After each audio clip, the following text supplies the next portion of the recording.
If the lights under the tower turn on after midnight, don't look down.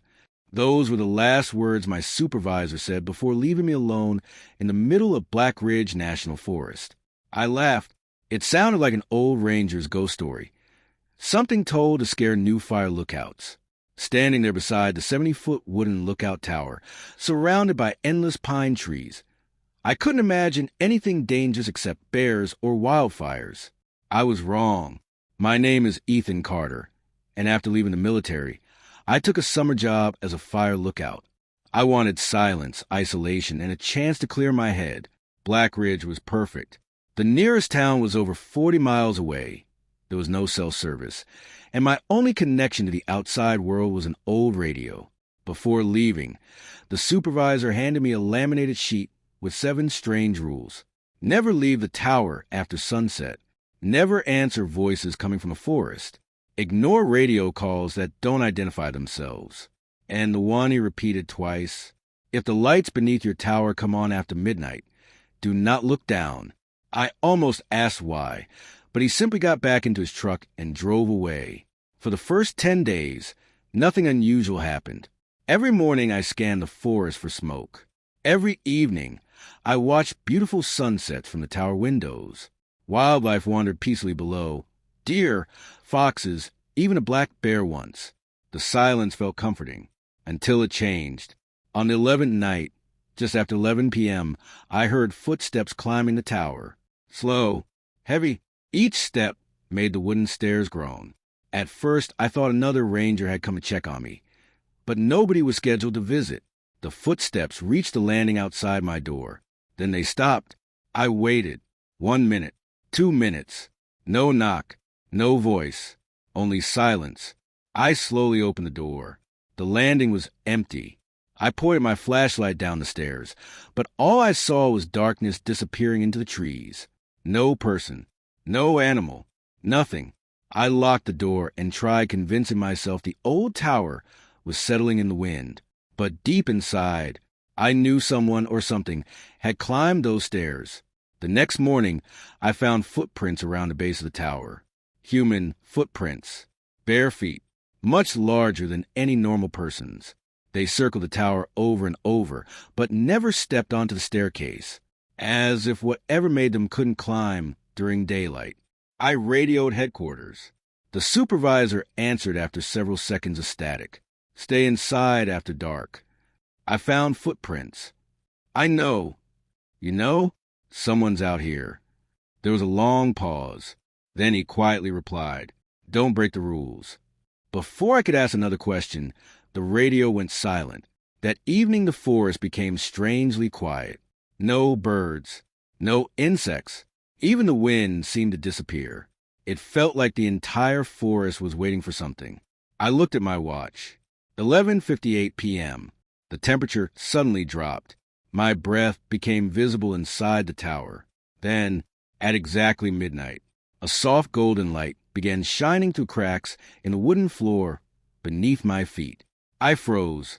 The rule echoed in my mind. If the lights beneath your tower come on after midnight, don't look down. I stepped backward, trying not to think about it. But then I heard a familiar voice. "Ethan." My heart nearly stopped. It was my younger brother, the same brother who had died years ago. His voice came from directly beneath the tower. "Please help me." The light grew brighter. Curiosity pulled at me. Every instinct told me to look. Slowly, I walked toward the glowing floorboards. My knees bent. My eye moved closer to a narrow gap between the planks. And just as I was about to look down, something below the tower took a deep, slow breath. The breath beneath the tower sounded impossible. It wasn't human. It was deep, slow, as if something enormous had been sleeping for centuries and had just realized I was above it. I jumped away from the floor. The golden light flickered, and the voice of my brother came again. "Ethan, please look at me." I covered my ears, but it didn't matter. The voice wasn't coming from outside. It echoed inside my head. Then another voice joined it. My mother's. "You left us." I felt my chest tighten. I hadn't heard her voice since her funeral. Every painful memory I had buried came rushing back. The light beneath the floor grew brighter. I squeezed my eyes shut and repeated the rule over and over. Don't look down.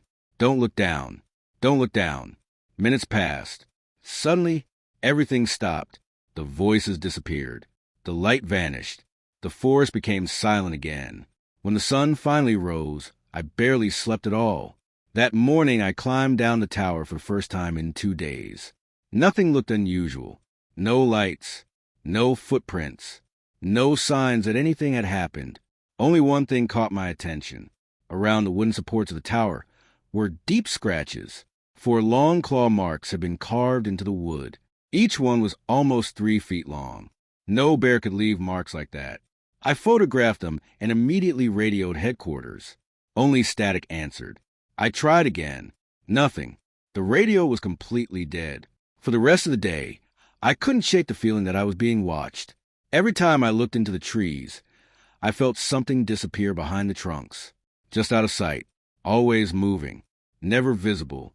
That night, I locked every window and checked the tower door twice. 11:30 p.m. Nothing.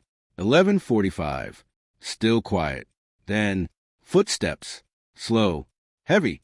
Someone was climbing the stairs again. Creak. Creak. Creak. This time they didn't stop outside the door. They kept climbing. The sound continued above me, but there was no staircase above the lookout room. The tower ended at the roof. I looked up. Something heavy was walking across the roof. Its footsteps circled slowly. Once. Twice. Then it stopped directly over my head. A loud scrape echoed across the ceiling, like enormous claws dragging across old wood. I held my breath. The ceiling groaned. Dust drifted down. For one terrifying second, I thought it was going to break through. Instead, 3 loud knocks echoed above me. Knock, knock, knock. Then complete silence. I didn't sleep that night either.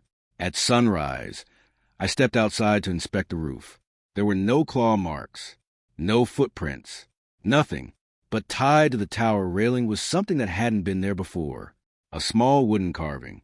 It looked exactly like the lookout tower, except inside the tiny carved window stood a little figure, looking down.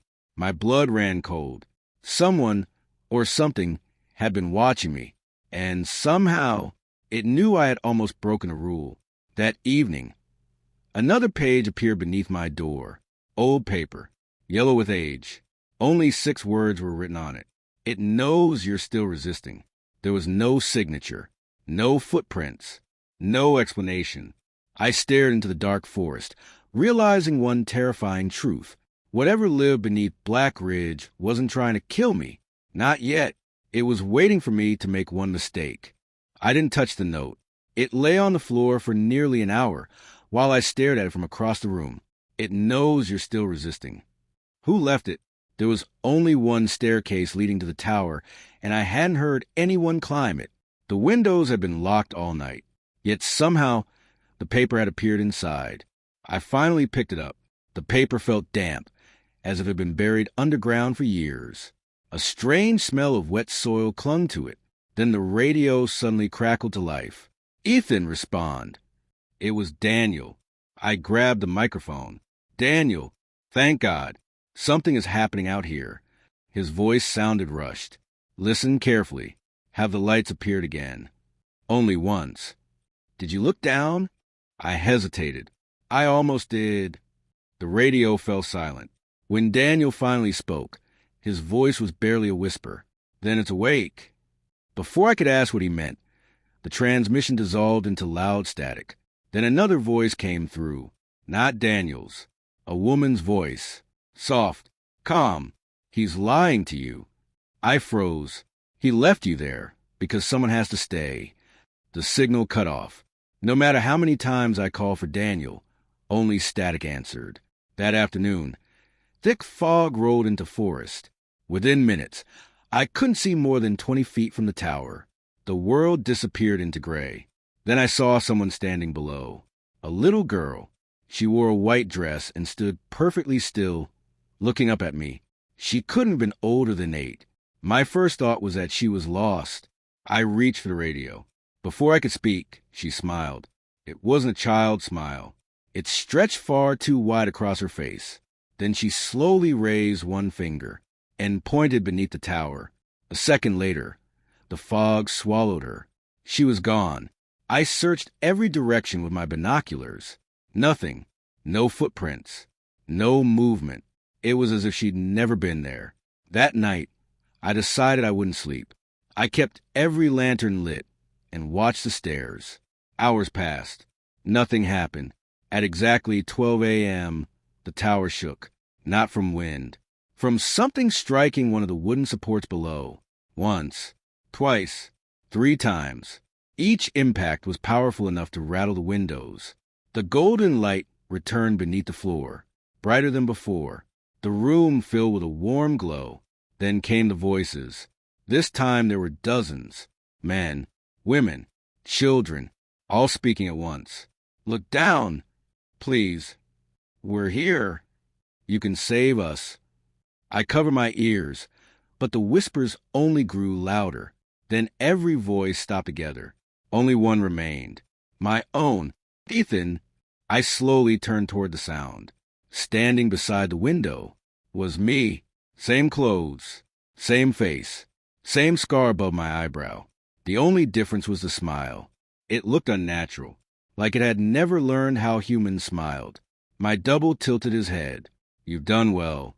I couldn't move. He pointed toward the glowing floor. You only have to look once. The room suddenly went freezing cold. I blinked. He was gone. The whispers returned. Faster, louder, more desperate. The floorboards beneath my feet began to vibrate. Something was moving underneath, not crawling, climbing. The sound of long claws scraping against it echoed through the tower. Whatever lived below had finally started climbing toward me. The scratching grew louder. Slow, deliberate, something with massive claws was climbing the wooden supports instead of using the stairs. Every scrape shook the entire tower. I grabbed my flashlight and backed away from the floor. Then, bang! Something slammed into the underside of the lookout. Dust rained from the ceiling. Another hit. The floorboards bent upward for a split second before settling back into place.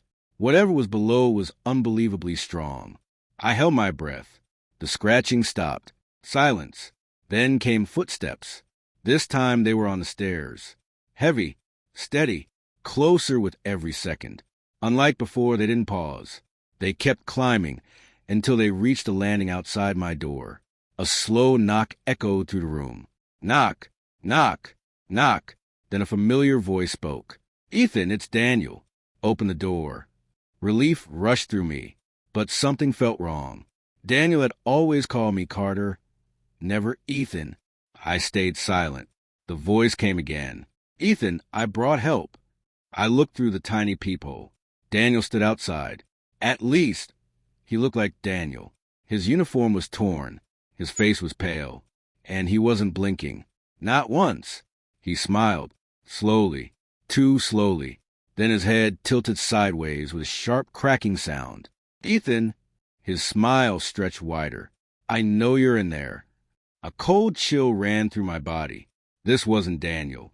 I stepped back. The smile instantly disappeared. A deep growl came from the other side of the door. Then, boom, something slammed against it. The entire tower shook. Again, boom, which splintered around the frame. One more hit, and the old door wouldn't survive. Then, the first rays of sunlight broke through the eastern trees. Everything stopped. Complete silence. I waited several minutes before opening the door. The landing was empty, but scratched into the wood were 4 words. Next time, look down. That afternoon, the radio finally worked again. Daniel's real voice came through, sounding exhausted. Carter, answer me. I'm here. A long sigh of relief. Listen carefully. I'm almost there. You need to tell me what's happening. Another pause. Then he said something that made my blood run cold. Black Ridge was never built to watch for fires. I froze. What? The tower was built over a pit discovered in the 1940s. Every ranger who looked beneath the tower disappeared, so they made rules instead of asking questions. My mouth went dry. So, what's under me? Daniel answered with a trembling voice. No one who's seen it has ever lived long enough to describe it. Static swallowed his final words. Outside, the sun was beginning to set, and for the first time, I realized I wasn't sure I could survive another night. The sun slipped behind the mountains, and darkness swallowed Black Ridge once again. I checked my watch. 7:42 p.m. If Daniel was coming, he needed to arrive before midnight. I spent the next few hours reinforcing the lookout door with furniture and gathering everything I could use as a weapon. An axe, a flare gun, a hunting knife. Deep down, I knew none of them would matter. You can't fight something you don't understand. By 11:50 p.m., the forest had gone completely silent. No wind, no insects, no birds. It felt as though the entire mountain was holding its breath. Then, the golden light returned, brighter than ever. It poured through the cracks in the floor until the entire room glowed. The tower began to shake. A deep voice echoed from beneath me. "Look down." The words vibrated through the wood itself. The stairs suddenly exploded with heavy footsteps. Someone was running toward the tower. A flashlight beam flashed through the trees. "Ethan!" It was Daniel. He burst through the door, breathing hard. "We have to leave. Right now." Before I could answer, the tower lurched violently. A deafening crack echoed beneath us. One of the support beams snapped. Daniel grabbed my arm. "Run." We rushed down the stairs as the entire lookout groaned behind us. Halfway down, I couldn't resist. For 3 weeks, I had obeyed the rule. But now, I had to know. I looked beneath the tower. I wish I hadn't. There wasn't an animal. There wasn't a monster. There wasn't even a body. There was a hole. A massive black pit stretching far deeper than my flashlight could reach. Hundreds of pale hands clung to its walls. Thousands of human faces stared upward from the darkness. Their mouths opened together. Every one of them wore the same impossible smile. Then, something moved below them. An eye, one enormous golden eye, slowly opened inside the darkness. It looked directly at me. My mind shattered. Suddenly, I understood why no one could describe it. The human brain wasn't meant to see something that old. Something that existed long before the forest, before the mountains, perhaps before mankind itself. The smiling faces began climbing out of the pit. Daniel screamed, "Don't look at it." He fired a flare directly into the hole. The brilliant red light filled the darkness. The faces shrieked. The ground shook violently. Daniel pulled me away just as the tower collapsed into the pit with an earth-shaking crash. For several minutes, the mountain trembled. Then, everything stopped. The light disappeared. The forest became quiet once more. A week later, rescue crews searched Black Ridge. They found no tower, no pit, no broken wood, only untouched forest. The official report blamed a landslide. No one believed my story. Daniel resigned the next day. He refused every interview. I never saw him again. Even now, I still wake up at exactly midnight. Sometimes my bedroom floor glows with a faint golden light. Sometimes I hear my brother calling my name from beneath the house. Last month, I received an envelope with no return address. Inside was a single laminated sheet. It contained 7 familiar rules. But this copy had an 8th one written at the bottom in faded ink. Rule 8. If you have already looked down, it will eventually find you again. I don't know when. I don't know where. But every night, just before I fall asleep, I hear something taking one slow step closer. And I know, one day, I'll hear it climbing the stairs again. The end.